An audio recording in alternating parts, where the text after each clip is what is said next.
Let's say we want to create a Word document, so we click on Create, click on Document, and here we have a brand new Word document ready to go.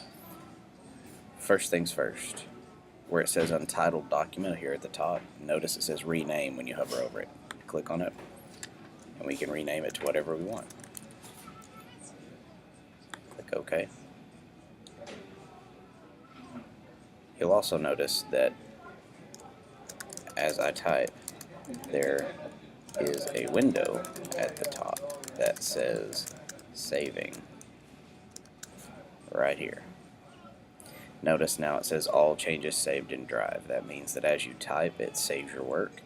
That way you don't have to keep clicking the Save button.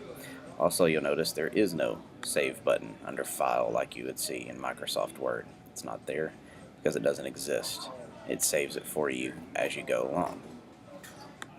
Now, if you want to share this file with someone, let's say you're working on a project with another person and you want to be able to share something with them, you click on Share under File, and here you have several ways to share it.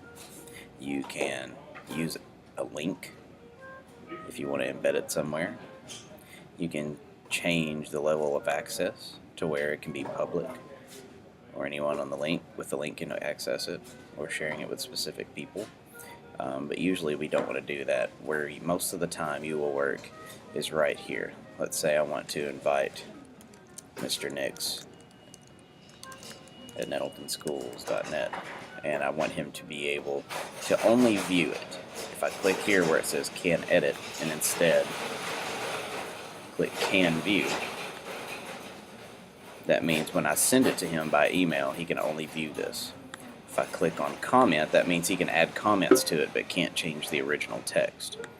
And if I click on Can Edit, that means he can do anything to this document. This is where you have to be careful. If you only want to submit something for someone to look at, always click on Can View. If you're trying to email somebody some work that you want to work on them with, click on Can Edit. That way they can change it if they need to. Or if you just want some revisions, Can Comment is a good way to have them type things in without it changing the document itself. When you share it, you can send an email, and you can also add a message to it to let them know what it is. And then you just click Send,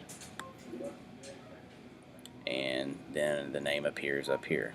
At any time you can delete that person, or you can change their permissions.